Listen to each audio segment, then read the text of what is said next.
Salut, c'est Koublai. Alors je me trouve actuellement sur la place rouge à Moscou en Russie, et dans cette vidéo aujourd'hui je vais te parler de Moscou, notamment de la vie à Moscou, des avantages et des inconvénients de vivre dans cette ville.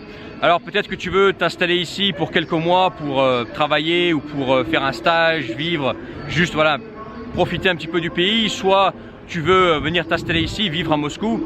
Moi ça fera bientôt presque 4 ans que j'aurai vécu à Moscou au total. Et je voulais partager avec toi mon expérience dans cette ville-là. Quels sont selon moi les avantages de vivre ici, les inconvénients que tu as de vivre à Moscou. Alors première chose, on va commencer par les avantages.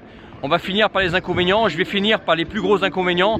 Donc reste bien jusqu'à la fin pour que tu puisses profiter de tout le contenu, que tu te fasses une bonne idée de ce que c'est que de vivre à Moscou.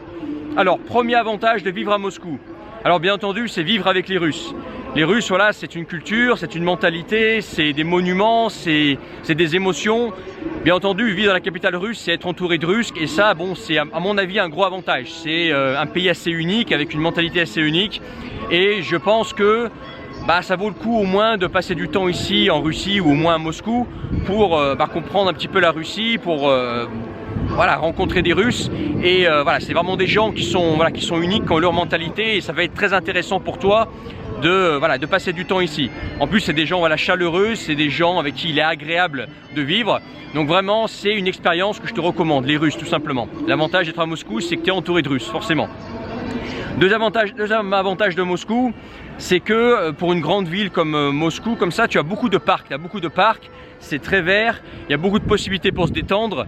Peu importe où tu es à Moscou, tu as toujours un parc qui est prêt, où par exemple tu peux courir, tu peux te détendre, où il y a un lac, où voilà, il y a des activités. Et ça, c'est vraiment un point fort de cette ville-là, c'est que c'est pas juste du béton, quoi. Tu as toujours un endroit pas loin où tu peux te détendre, qui est plus calme, où il y a moins de bruit que les voitures et les rues.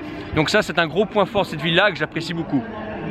Troisième avantage de Moscou, ce sont les transports en commun.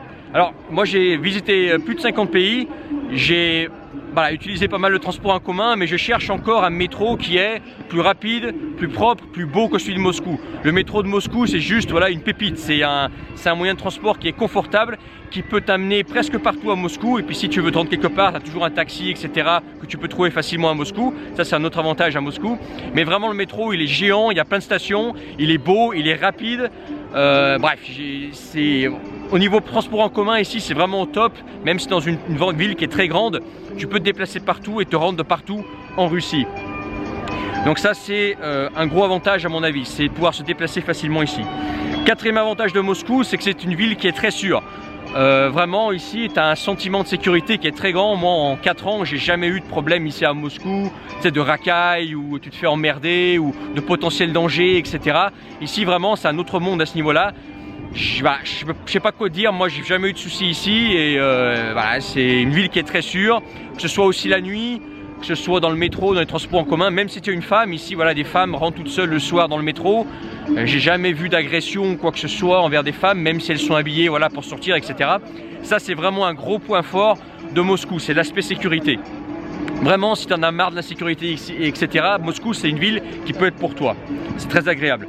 Et cinquième avantage de Moscou, je trouve que le coût de la vie est assez raisonnable. Alors avant, c'était pas le cas. Avant, c'était une ville, avant fin 2014, c'était une ville assez chère, Moscou, voire même très chère dans le centre. Et aujourd'hui, avec le rouble qui s'est écroulé, c'est une ville qui est très accessible, qui est avec un coût de la vie très raisonnable.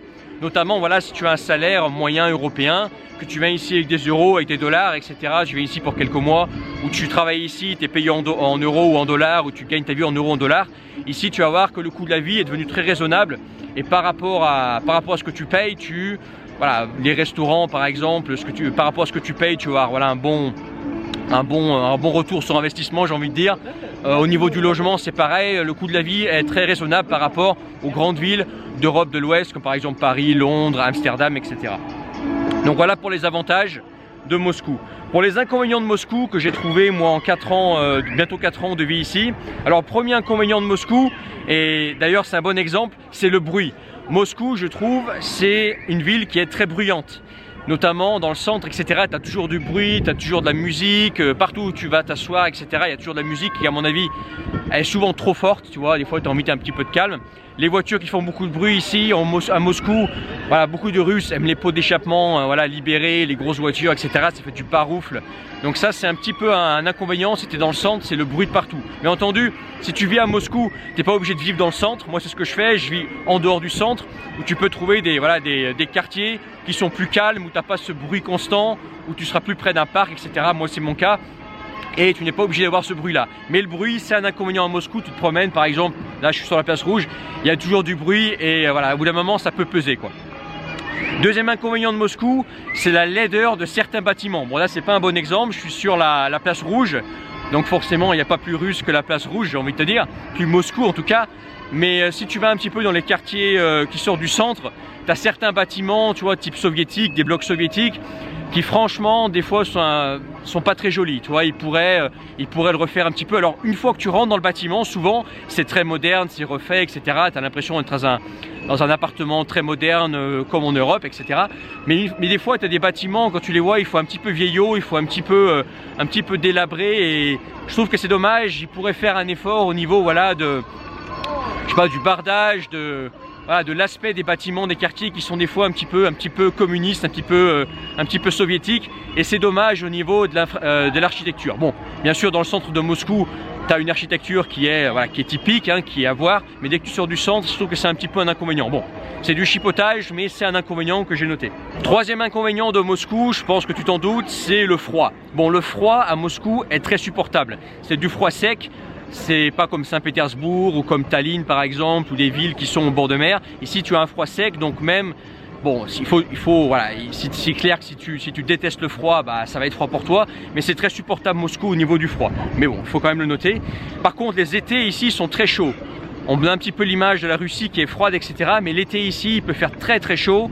D'ailleurs, voilà, dans les appartements en général qui sont d'un certain standing, tu as la climatisation, parce que sinon l'été c'est intenable, il peut faire vraiment très chaud ici. Donc tu as un climat qui est assez extrême, j'ai envie de te dire.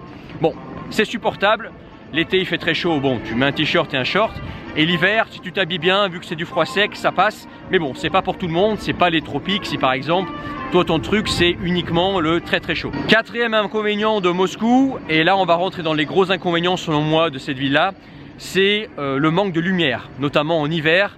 Ici, il y a peu de lumière, il y a souvent des jours d'affilée où il n'y a pas de soleil, où c'est très gris, c'est très pays du Nord, j'ai envie de te dire, et c'est normal. Mais à long terme, ça peut peser. Si pendant des mois, tu n'as pas de lumière, des fois, tu as envie d'un petit peu plus de soleil. Et voilà, le manque de soleil peut manquer à Moscou. Donc ça, c'est un point dont il faut que tu tiennes compte, c'est que si tu veux vivre ici à plein temps, l'hiver, bah, c'est un petit peu gris, c'est des fois un petit peu triste. Donc tu peux toujours prendre un billet, aller ailleurs, mais il y a des gens sur qui ça pèse plus que d'autres, mais c'est un inconvénient dont il faut tenir compte à Moscou.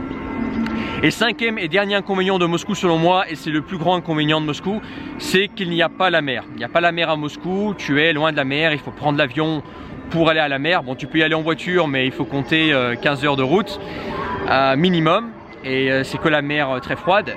Et ça, c'est l'inconvénient, c'est que si de temps en temps tu veux l'air marin, tu veux profiter de la mer, eh ben, il faut prendre un billet et il faut aller voilà, soit en Grèce, soit aller en Turquie, soit aller à Chypre, soit aller en Asie du Sud-Est pour aller à la mer et pour pouvoir avoir voilà, le climat marin, respirer l'air frais, et puis la plage, avoir la plage. Voilà, tout ce qui entoure la mer. Donc ça, c'est selon moi le plus gros inconvénient de Moscou. Bon, bien entendu, Moscou n'est pas à côté de la mer, donc c'est logique qu'il n'y ait pas la mer, tout ce que je veux dire. Mais c'est quand tu vis ici à plein temps, c'est quelque chose dont il faut tenir compte, c'est que de temps en temps, c'est bien de sortir de Moscou pour aller à la mer, pour voilà, changer un petit peu les idées et sortir un petit peu du continental. Voilà ce que j'ai envie de dire. Si cette partie du monde t'intéresse, l'Eurasie, moi je vis voilà, en Russie. Alors est-ce que je vais rester à Moscou ou pas? C'est pas encore décidé, il y a plein de villes de Russie qui m'intéressent pour m'installer. Mais si en tout cas, si tu t'intéresses à la Russie, que tu t'intéresses à l'Eurasie, cette partie du monde, donc la Russie, tout ce qui est Asie centrale, l'Europe de l'Est, voilà, le grand bloc Eurasie, moi c'est ma passion, je suis passionné de cette région du monde. Je te laisse regarder en bas de cette vidéo, tu as accès à la lettre d'Eurasie, ça se passe en bas. C'est du contenu exclusif que je ne poste pas sur les réseaux sociaux. On parle voilà, de solutions pour t'expatrier, pour gagner ta vie à l'étranger, pour peut-être venir t'installer en Russie ou en Asie. On parle également voilà, de tout ce qui se passe en Europe de l'Ouest, etc., l'effondrement, enfin toutes ces choses-là, on en parle, mais pas en public, parce que des fois on ne peut pas trop aborder tous les sujets en public. Je te laisse regarder ça, c'est le contenu confidentiel de Kublai, la lettre de Razi, et puis je te dis à très bientôt pour d'autres vidéos, d'autres podcasts. Ciao.